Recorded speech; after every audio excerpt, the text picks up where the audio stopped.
we were talking about transfers, and it's really helping both football and basketball. Yeah. And it's to the detriment of the lesser schools, obviously. It's killer. But you were making a good point during the break. I'll let you re-disseminate it to the people. But you were talking about donors. Yeah. And what schools are best in line to benefit most from. Well, there's a lot of talk that the SEC is like, portal. Joking. SEC is a basketball conference. Oh, yeah. That's what we were talking about. Yeah, we're talking about that. Because the SEC, if you haven't seen, we were talking about college basketball. They're rolling. Dude, it is loaded this year. The SEC is unbelievable. Yeah, in Tennessee, basketball. Florida, Kentucky are all in the top 10. Arkansas's up there. I mean, Alabama's up there. Yeah, it's a legit league. But there's this notion out there that the SEC is now just, their run of dominance is over. And look, the SEC is going to be good, right? In football, we're talking about LSU, Bama, Texas. These schools are going to continue to be great. Great tradition. A lot of recruiting benefits down there. All of that. But one thing to remember is, back in the day, you could buy. And look, everyone bought their roster. If you don't think Oregon was buying a roster for the last 20 years, I don't know what to tell you. If you were going to be competitive in college football 20 years ago, you were buying kids. The SEC had a more advanced way of doing it. Everyone was doing it. They all had to feed at the trough. But for $4 to $5 million, you could buy an elite roster. It used to be, to get a 5-star kid to come visit you, it was anywhere from $5 to $10 grand, right? And it would cost you $100 grand and maybe a car to bring in one of the big time athletes. And so for schools like Bama and LSU, they had no problem coming up with a couple $1 million. Well, But they thought it was what, like $200 grand for Cam Newton, something Exactly. like that? But they also kept kids home. You got to remember, they have, in those states, Louisiana, Alabama, Georgia, put up fences. They have so many kids Yes. that are just groomed there. Yeah. That generally stay local, so it's even easier to get them. Yes, you have to pay them, but you didn't have the Oregons or the Ohio States of the world having this big bucket to come in and swoop them out of there. Yeah, so now it's harder than ever because it's a national recruiting profile. Kids, it's no longer just, I'm staying in my backyard. Look at Oregon's roster, for God's sake. It's all over the place. Well, yeah, because the SEC, like if you grew up in Alabama, why would you not want to go play at Alabama? Not only are they the best, or Georgia or whatever, they have the most money, and you get to stay close to home. Like, there was no reason to go anywhere else. But here's the problem. Like, when Kirby Smart comes out and says, I want some of that Dan Lanning NIL money, we all kind of laugh because you're like, oh, my God, it's Georgia. What an but idiot. He's not lying. When Nick Saban came out and was critical of Texas A&M, remember that recruiting class under Jimbo Fisher? He was being serious because he was like, dude, Alabama boosters, we need to go. Places like Bama and Georgia do not have just this never-ending run of millionaires because it is no longer feasible to put together a $3 or $4 million roster. We know in college football, to put together a top 15 roster, you need $20 million. You need somewhere between 15 and 20 million just to be competitive. And for places like Georgia and Bama that do not have giant rich boosters, it is becoming increasingly difficult for them to stockpile talent and pay for the kids that they want to pay. And not only is it harder for them now that you have to come up with more money, I promise you, Auburn does not have $20 million coming in donations. They just aren't. And Florida State is another one of these that does not have a huge donor base. Miami has a couple big ones, but Miami struggles. They don't have a big donor base. They've got a couple hammer ones, but they do not have some of the resources that Texas and Ohio State and Oregon have. Oklahoma apparently is struggling with this as well. And so as we move into this new world, not only do you need more money, but you now have more schools that are willing to do it. Schools like Notre Dame, which weren't actively feeding at the trough the way that the Alabamas were, and some other schools out west that dabbled in it, but never went full SEC.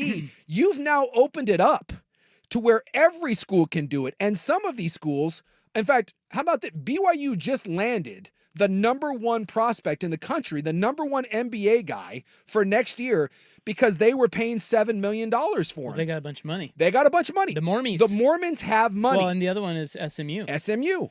SMU has stepped up to the table and is like, hey, we may not be Alabama, but we have more money than Alabama. We have a hell of a lot more money than Alabama.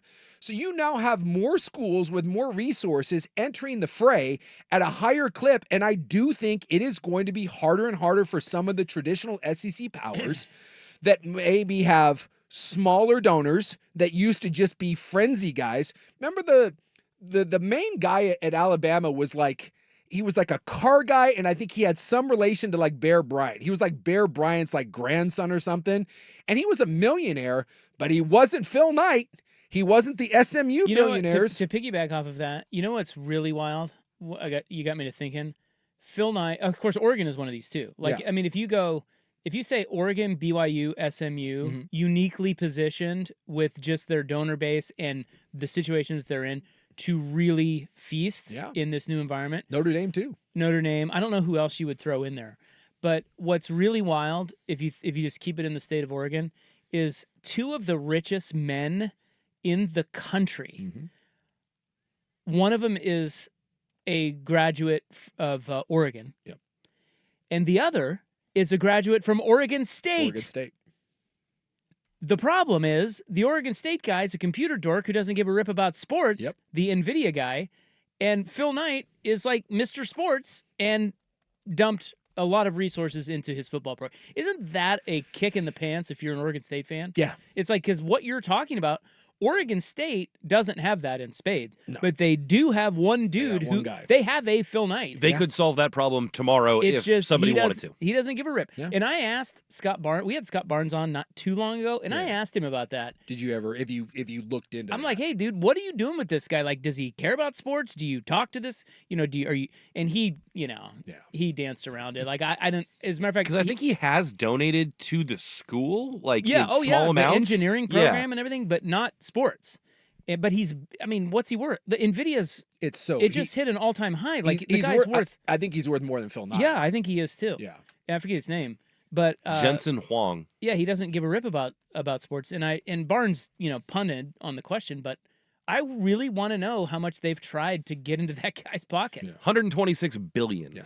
God, what's Knight at? I think Knight's like 70 or 80. Yeah, it's crazy. But it's just crazy. It's just something to keep an eye on. 33.7. That's it? That's what Google machine's telling me. Yeah, Nike's been taking a little.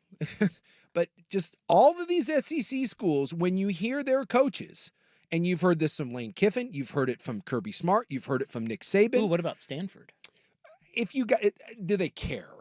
There's a bunch of alumni. Stanford is, but you get a bunch of Jensen Huangs there. You get a bunch of NVIDIA guys. That's true. But this is known for its sports, though, too. For sure. When you hear these schools in the South kind of complaining about needing money, we all laugh at it. But I'm telling you, talking to people, that is more of a thing than you realize, because they just are not donor bases that have the big heavy hitters.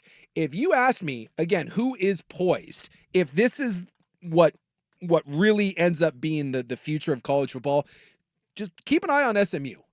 SMU will rise. They're in a. Well, they already have. They were just in the playoff. They were just in the college football playoff. The first year. I enjoyed. And I know that they didn't quite belong, but if you don't think that roster is going to continue to get better and better and better, realize that in this world of shuffling conferences and trying to scrape together all the money you can, SMU went to the ACC and said, we'll take no money. We will sacrifice $230 million worth of future TV money just to be in a Power 4 conference. And when someone brought up, are you seriously not going to take $230 million? Their donors laughed. Their donors laughed and was like, yeah, I think we can swing the $35 million a year. So the first time I'd seen SMU play this year was the Clemson game, the ACC title game. Yeah. And it was great because on that broadcast, they showed the suite with all those dudes sitting in there with their big old cowboy hats, drinking beer. It was something. Yeah. I was like, that right there, that suite right there is going to put that program over the top. Yep. Did you see the photo from the playoff game against Penn State where the airport in State College was like so impacted, they got diverted, like the billionaire donor plane got diverted to like Harrisburg or somewhere that they had to bus in, and they missed the first quarter of the game. And people are saying there's about like $2 billion worth of donor money on this one bus that's making their way to Suddenly State they College. buy the State College football stadium. Just buy the airport too while they're at it. They buy the airport. Well, and it's my buddy he's a big Husky guy, and and he's been involved in their athletic department, and I know a real frustration level with UW is in Seattle they are surrounded by money, billionaires, huge companies, and they just can't get any of them to. Yeah, they just don't think it's important. They just can't get them to open up. Where the other one that I've heard brought up a lot, who has a sneaky rich alumni base that does care, is Nebraska. Really? Yeah. Supposedly Nebraska has a sneaky big broad base that maybe doesn't have the SMU billionaires, but there is a lot of successful people from Nebraska, and that they may be poised to be robust in the NIL era, and cool. and throwing some weight around.